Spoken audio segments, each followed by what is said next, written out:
So I want us to just jump right into this next part of this session. Imagine your mind is like a field, right? Okay. This grassy field. Yeah. And on the other side of the field is your bus stop. So every day you walk a pathway, you take a shortcut Yeah. to the other side. And in the evening, you take the same pathway and you come home. What do you think is going to happen to the grass in the field? Well, my initial thoughts is that, since you're walking in, if it's the same path that you're walking, then eventually it will create like a trail, because you're using it on a daily basis. So Yeah. the more you walk on this trail, the more it becomes visible, and yeah, it just shows to everyone, and it becomes like a daily route that people Clearly defined. Yeah. So you can see this pathway from point A to B. Yeah. It's clearly visible. Yeah. Yeah. Right? So if your mind is like the grass and you create a pathway, Yeah. I want to connect this to our emotions and our thoughts. So think about a time in your life when somebody said something to you and it upset you, or made you depressed, or angry, or anxious, or maybe even happy. Can you think about that time? Yeah. And draw it out of your archive in your memory bank. Just think about it. Yes. Okay. I got it. Physically, emotionally, what was going through your mind? Should I describe what happened? So the moment I thought about was when I asked my partner if she would marry me, Okay. and she said yes. Yeah. And just how that made me feel was ecstatic. Ecstatic, can you elaborate on that for me? Like, what is Um, ecstatic for you? I felt some butterflies in the stomach, elation. I was smiling, the biggest smile I think I've. I feel like I'm doing it right now. Were you blushing? You're thinking about it. I was. I just felt like the happiest guy, I don't know, in the world, man.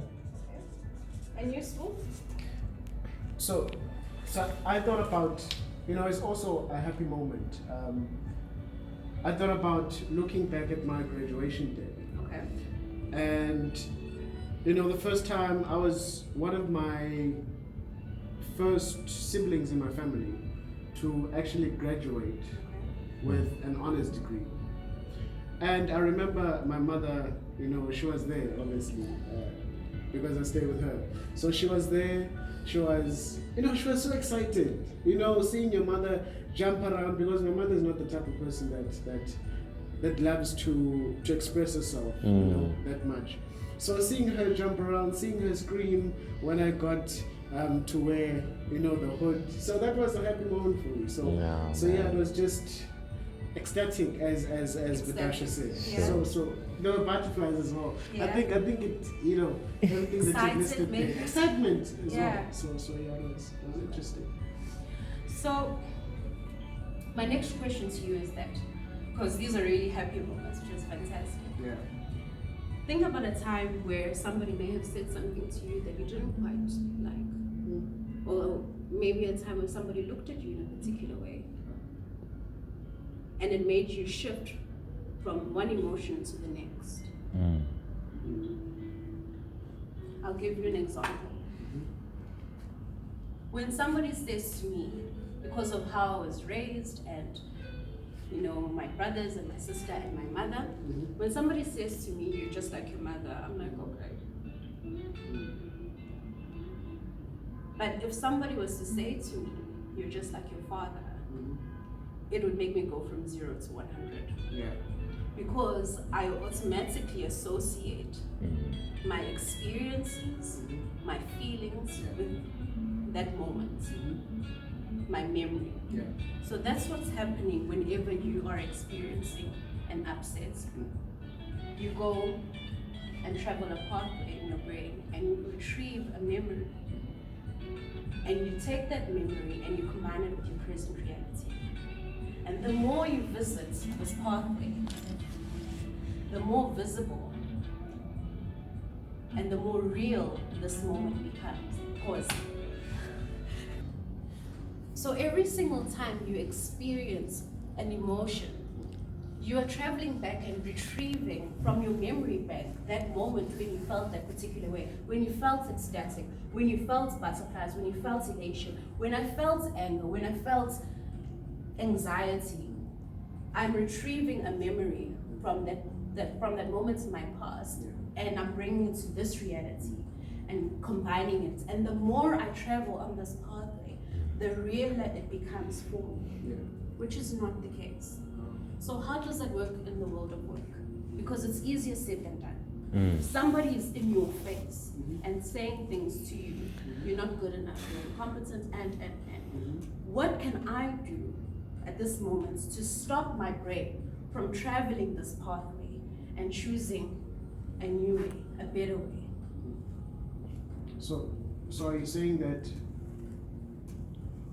I have a choice in this thing of shifting my direction, because now I can see that I'm starting to become angry? So are you saying that I have a choice to move to a certain emotion and not to the emotion that I was going to end up in? Is that what you're saying? Yeah, I think, in sticking with the metaphor and analogy of the path, I think there is a potential to maybe get to a C, a different path. And if I'm hearing you, Slia, I think that's the question you're asking. But in a workplace, how do I prevent myself from going there? I don't know. There's this thing where you say breathe, count to 3, count to 5. There is power in breathing, actually. And what you've just said is actually very powerful, because the realization of it all is that in everything, in every situation, whatever this external stimuli is, there is a point of choice. You can choose to go to that place and feel a particular way. But we can also override what we've become accustomed to by pressing pause. Just pause. When you're playing a CD and you press pause, in that moment, when you press play again, the CD carries on playing the music from where you press pause. So what does pause look like? It's reflecting. It's breathing. It's allowing oxygen to the brain and overriding that neocortex and allowing logic to prevail at that moment. It's reflecting and understanding that my subconscious and those thoughts are actually determining and driving what I'm thinking and feeling now. It's understanding that it's a memory, nothing more. And I have the choice to go a different route.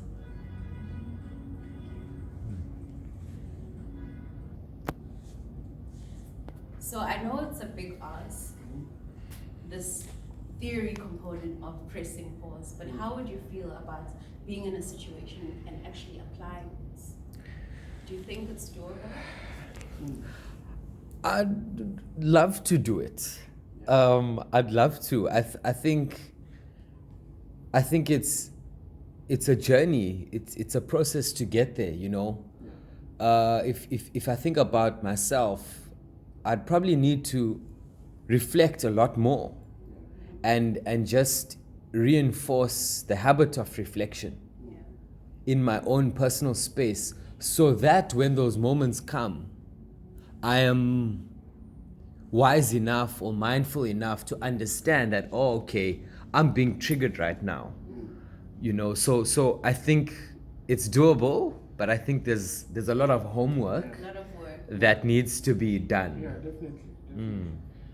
It is doable, and it's interesting that you picked up on the part of a CD player, because you really do find yourself in a point in time where you need to pause, right? You need to pause, but pausing you're not really stopping, right? Because when you stop, everything gets moved.